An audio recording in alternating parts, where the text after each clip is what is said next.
mais informações sobre esse levantamento da saída de presos durante a pandemia do coronavírus.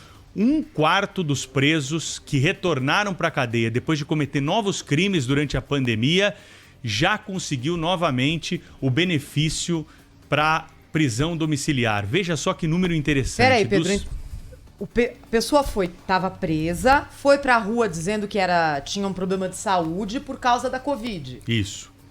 Teve esse benefício. Aí cometeu o crime de novo e voltou de novo? Cometeu o crime de novo, voltou de novo para a cadeia e alegou para a justiça o quê? Estou no grupo de risco para o coronavírus e conseguiu sair novamente. São 79 presos dos 322 presos que voltaram para a cadeia depois de cometer alguma irregularidade após a concessão da prisão domiciliar. Lembrando, Cláudio Humberto, que no estado de São Paulo a gente não tem tornozeleira eletrônica para os criminosos que deixam a cadeia e vão cumprir prisão domiciliar. Então não dá para monitorar esses bandidos. E seria, até sem razoabilidade nenhuma, deslocar efetivo de polícia para ficar monitorando se o bandido tá ou não dentro de casa. A gente precisa da polícia nas ruas para combater o crime, para patrulhar as nossas ruas e avenidas. Então, vou trazer de novo aqui os números para não restar dúvida para ninguém. 5.777 presos deixaram as cadeias do estado de São Paulo entre os meses de março e outubro desse ano. Desses 5.777 presos, 322 voltaram para a cadeia, porque cometeram novos crimes, porque praticaram irregularidades e acabaram então retornando ao cárcere.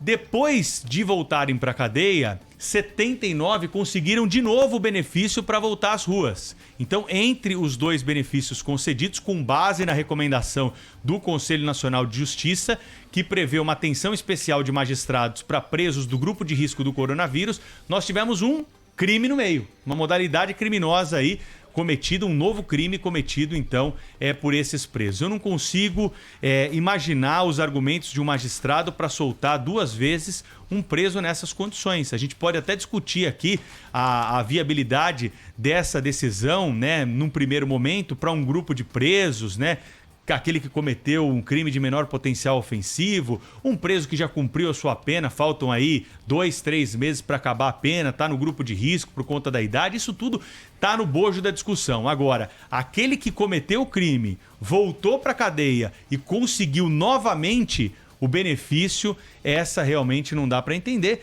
E as autoridades de segurança pública, os especialistas com os quais eu conversei durante esse levantamento que fiz aqui para a Rádio Bandeirantes, não conseguem também explicar por que esses magistrados concedem liberdade mais de uma vez para os criminosos nessa situação. Muito bom dia para vocês. É assim, olá, se não consegue explicar, tem que investigar o que é que está por trás disso, É absolutamente suspeito que, primeiro, que tenham aberto as portas da prisão sob esse pretexto.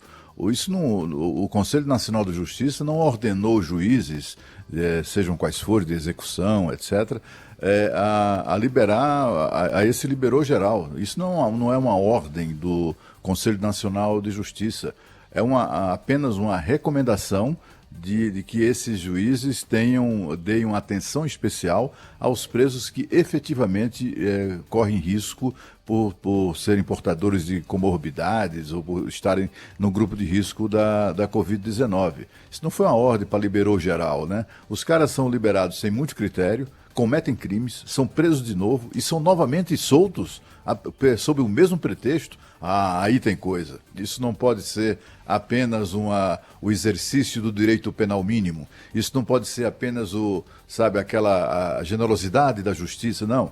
Além da atitude criminosa de se livrar do problema, porque afinal de contas o preso que está sob tutela do Estado, o Estado tem a obrigação de cuidar dele, Essa que é a questão. O Estado tem que ficar com o preso é dele.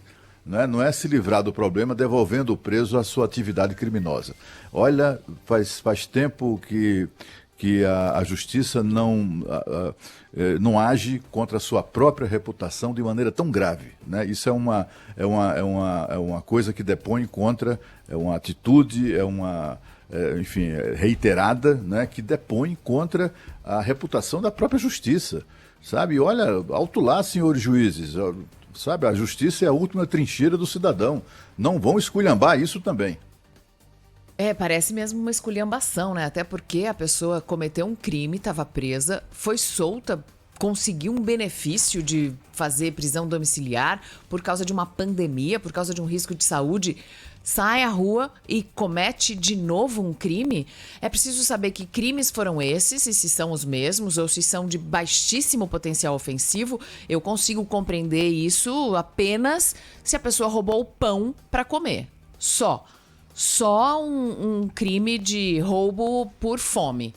Porque Pedro, esses juízes, eles têm esse retorno de informação? Eles sabem o tipo de crime que foi cometido da primeira vez e o tipo de crime que foi cometido da segunda vez, claro. Quando soltam? Não, claro, eles têm a ficha ali do criminoso. Quando eles recebem, né, um pedido de habeas corpus, um pedido de prisão domiciliar, assim, para um preso, ele tem acesso a todas as informações. Ou não leu, ou tem alguma coisa por trás aí, como lembrou o Cláudio Humberto, né, e isso precisa ser investigado. Em alguns países, há a previsão de uma punição criminal para um magistrado que concede uma decisão nesse sentido, né? Ele é parcialmente responsável. Se aquela pessoa que ele soltou sair e matar alguém, ele também tem uma parcela de culpa sobre aquele homicídio. Deveria pelo menos ser assim, né, Mari? Pelo que a gente vê da legislação brasileira, esses dispositivos acabam não sendo aplicados, né?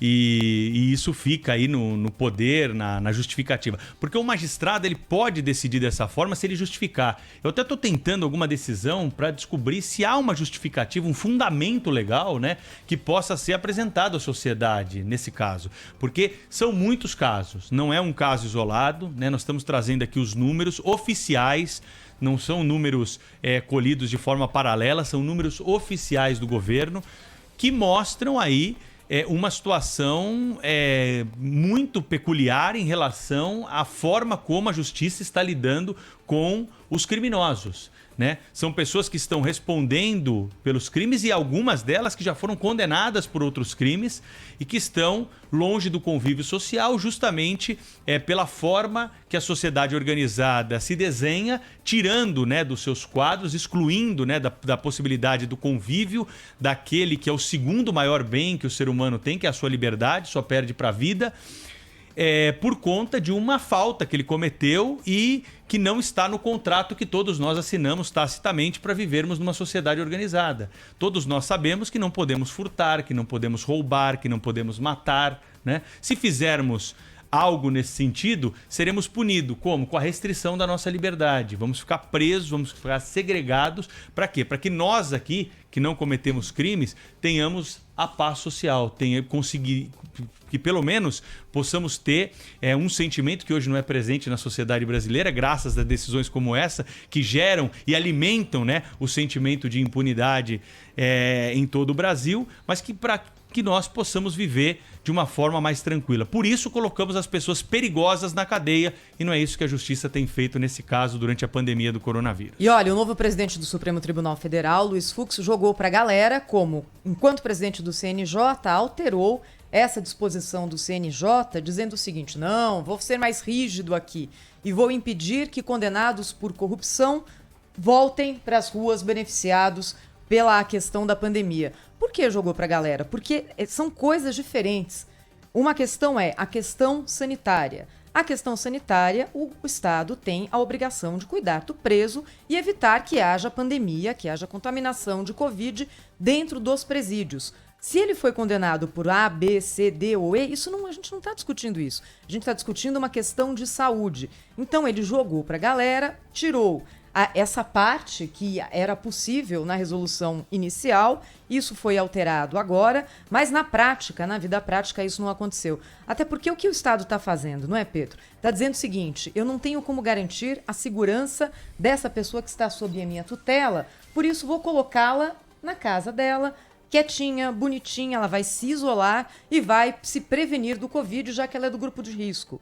Meu Deus, isso não acontece na vida real, não é assim. Porque a gente está falando sobre uma pessoa que já foi condenada por crime. E ela volta para a rua e ela não vai ficar ali fechadinha em casa, assistindo televisão, ouvindo rádio, conversando com os netinhos. Não é disso que a gente está falando. A gente está falando de pessoas perigosas que estão conseguindo voltar para a rua, sabe-se lá com que tipo de atestado de saúde, porque já que a gente tem dúvida sobre essas decisões, tem que olhar isso também. Como é fácil a gente conseguir atestado hoje no nosso país, ainda mais em se tratando de grupos poderosos de crime. Não há a menor dificuldade para isso.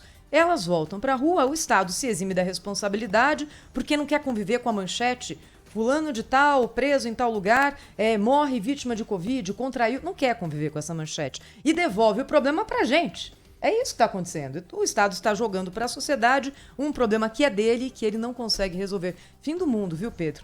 Teve preso que pediu música no Fantástico e fez esse caminho 3 vezes? Não? Então, essa aí é a informação que provavelmente vamos ter na semana que vem, viu, Thaís? Porque é muito provável, e esse levantamento não é fácil, né? Você precisa fazer o levantamento de acordo com cada uma das comarcas aqui do estado de São Paulo. Então, são todos os fóruns de São Paulo que precisam ser pesquisados, não há uma base única, né, que possa consultar esses dados, por isso é difícil chegar até eles, e essa conclusão, então, foi obtida aqui pela Rádio Bandeirantes num levantamento que se fez para se ter uma ideia daquilo que realmente está acontecendo. Porque hoje até nós vamos conversar aqui na Rádio Bandeirantes, depois desse levantamento, eu solicitei uma entrevista com o secretário de Administração Penitenciária aqui de São Paulo. Ele vai conversar com a gente às 9h30 da manhã hoje no Jornal Gente, para a gente explorar com ele, questionar esses números, né, saber exatamente o que está acontecendo. Lembrando sempre que é a Justiça que solta, né?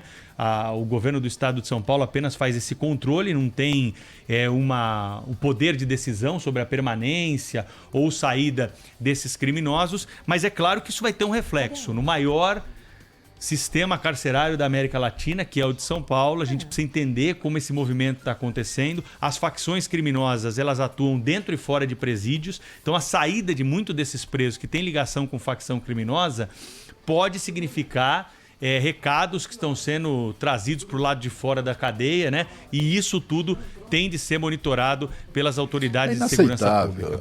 É inaceitável soltar preso do PCC. Que é isso? Né? Soltar porque alegando que está com dorzinha de cabeça, porque está com a barriga doendo, como aquele caso do sujeito que alegou que tinha asma, a desembargadora do Tribunal de Justiça de São Paulo concedeu a liberdade ao camarada e no dia seguinte o Ministério Público Estadual já tinha a comprovação de que era tudo mentira, que durante o período que ele esteve preso nunca requisitou um único remédio, um comprimido, uma pílula de tratamento para asma, né? E fica tudo por isso mesmo. O cara continua solto, a desembargadora também não tem que não dá explicação para ninguém e segue a vida.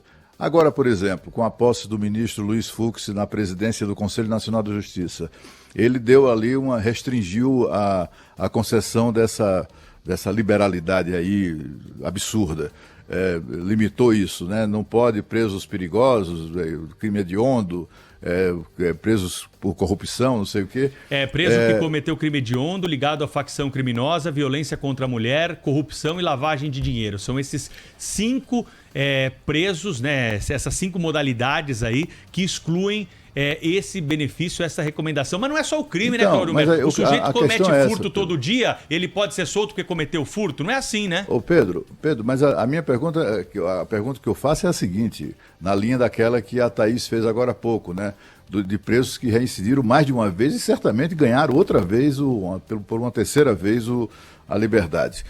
Eu quero saber o seguinte, esses juízes estão obedientes à recomendação do CNJ? Será que eles revogaram os decretos de liberdade que eles deram a esses presos? Presos, por exemplo, que estão condenados por organização criminosa, crimes de corrupção, crimes hediondos, essa lista aí que você acabou de dar. Será que esses juízes revogaram a liberdade dos presos que eles soltaram? Esquece. Será que aconteceu? Imagina. Eu duvido que tenha acontecido. Também duvido que tenha acontecido. E outra, o magistrado, né, Claudio Humberto, muitas vezes esses juízes aí, o que acontece? Eles vivem fora da realidade. Eles não estão no dia a dia aí, que eles têm carro blindado, né? Eles têm uma estrutura que o protege, o Estado oferece uma estrutura de proteção. Não estou dizendo que não tem de oferecer quando ele recebe ameaça, mas no dia a dia, quem está pagando o preço por essas decisões, muitas delas irresponsáveis, né, dos nossos magistrados, é a população brasileira, que está sendo assaltada no farol, aí que está com medo de levar o filho para a escola, né, e fica olhando de um lado para o outro quando para num semáforo, com medo de vir um bandido armado